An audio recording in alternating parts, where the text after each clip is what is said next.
Một ngày đẹp trời, điện thoại tôi đổ chuông. Đầu dây bên kia cất lên giọng nói đầy ấm áp. Em lâu giờ có khỏe không? Cuộc sống thế nào?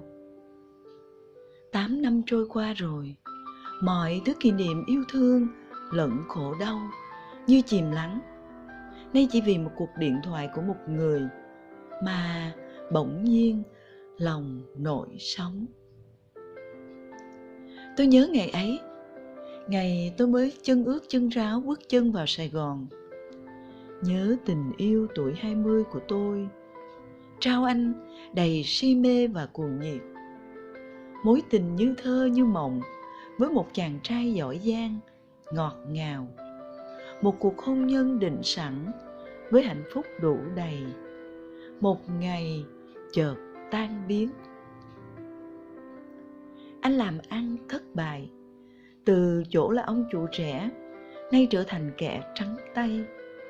Anh lạnh nhạt với tôi, xua đuổi tôi và rồi tránh mặt trốn chạy.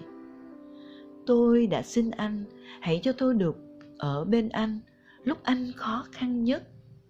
Dù không giúp được gì thì bờ vai yếu mềm của tôi cũng có thể để anh dựa vào những khi mệt mỏi.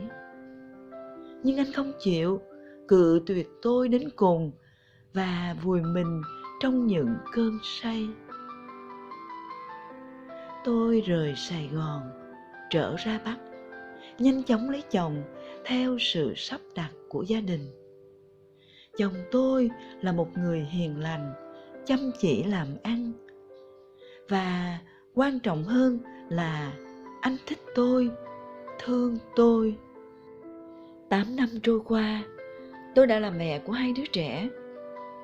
Cuộc sống không phải lúc nào cũng ấm êm. Những mâu thuẫn mẹ chồng nàng dâu khó tránh.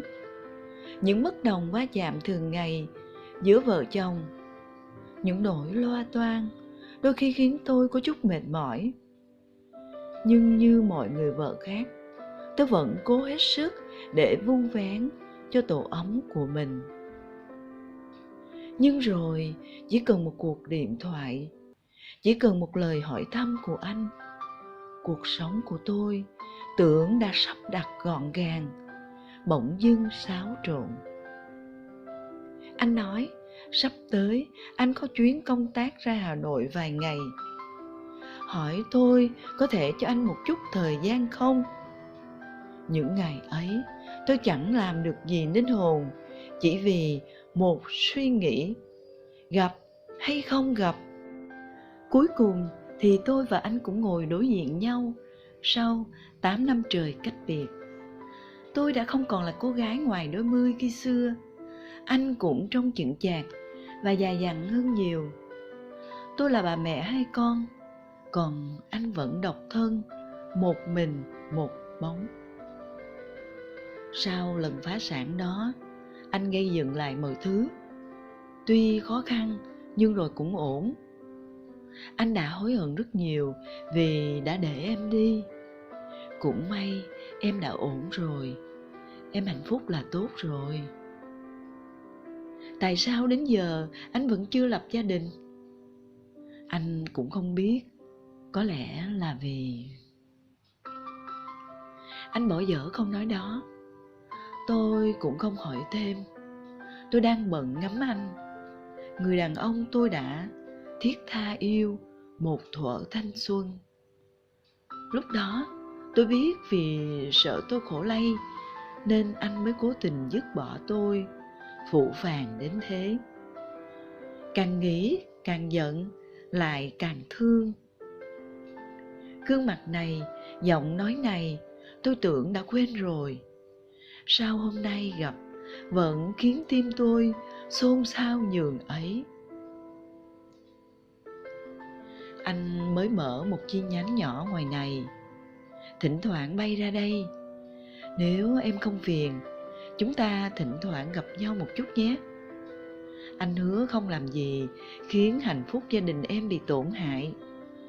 Chúng mình đã từng thương nhau như thế, lẽ nào bây giờ làm bạn cũng không được phải không em? Tôi nhìn anh, khẽ mỉm cười. Trong phút chốc, cảm giác như hồn mình đang quay lại ngày xa xưa ấy. Anh hứa không làm gì khiến hạnh phúc gia đình em bị tổn hại. Có thể anh đúng, nhưng tôi thì không. Tôi đã không còn là tôi của những ngày trước đây. Tôi không còn là người vợ dịu dàng, người mẹ hiền thục. Tôi dễ cáu bẩn với chồng, dễ gay gắt với con. Những câu nói khó nghe của mẹ chồng, tôi luôn tìm cách đáp trả bằng cách đổ nó lên chồng mình một cách bực bội và uất ức. Tôi trở nên xấu tính đến lạ lùng. Suốt ngày tôi chỉ nhớ về gương mặt ấy, giọng nói ấy, với biết bao nhiêu kỷ niệm của ngày xưa. Từng thứ một hiện dần về như một thước phim quay chậm, đầy nuối tiếc. Rõ ràng là anh ấy đã chọn cách rời bỏ tôi. Vậy mà sao vẫn khiến lòng tôi luyến tiếc đến vậy? Hay tại vì tôi đã không yêu chồng nhiều như từng yêu anh ấy? Có một tin nhắn mới. Vài hôm nữa anh ra Hà Nội. Anh bay ra và vào trong ngày. Thu xếp cà phê cùng nhau một lúc nhé. Tôi tắt điện thoại. Tim mình lại hồi hộp loạn những nhịp đập. Không đâu. Khuya, tôi đang lơ mơ ngủ. Cảm nhận có bàn tay đang vuốt lòng bàn tay mình. Rồi chồng tôi ra đứng ngoài ban công, gọi điện cho ai đó bằng giọng rất nhỏ. Chị à, chị thu xếp thời gian, hôm nào rủ vợ em đi chơi bữa nhé. Dạo này em thấy cô ấy có chút khan khát, hay bực bội và cáu gắt. Có lẽ việc sống chung với mẹ chồng khó tính, rồi chăm hai thằng cu với đủ thứ công việc lo toan, khiến cô ấy mệt mỏi. Em thì bận quá, không chia sẻ nhiều được với cô ấy. Mà hình như cô ấy cũng không muốn chia sẻ với em. Em hỏi han, cô ấy chỉ xua đi hoặc gắt gỏng. Em lo quá chị ạ. Nước mắt tôi chảy dài trong đêm tối. Tôi đang làm gì với chồng mình, với cuộc hôn nhân của mình thế này? Tình cũ đẹp thì sao chứ? Nó cũng đã tan rồi.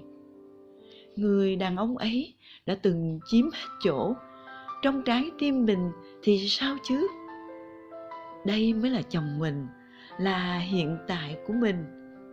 Mình có dám vứt bỏ tất cả để chạy đến với anh ấy không? Nhất định là không. Nhưng nếu cứ gặp nhau, nếu tình cảm cứ cuộn dâng nhiều thêm sau mỗi lần gặp, ai dám chắc bản thân mình sẽ không yếu mềm mà ngã vào vòng tay tình cũ. Đi thì dễ, nhưng đường về liệu có còn không? Tôi dậy sớm hơn mọi ngày, chạy bộ vài vòng rồi ghé qua chợ. Nét mặt chồng tôi như nhẹ nhõm hơn khi thấy tôi mồ hôi nhễ nhại, xách lỉnh kỉnh thức ăn nhưng vẫn mỉm cười.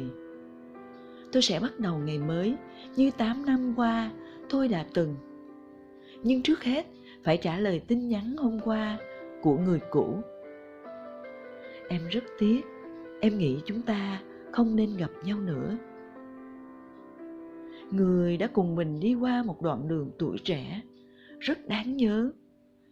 Nhưng người sẽ cùng mình đi hết cả con đường dài còn lại mới đáng để mình trân trọng, giữ gìn.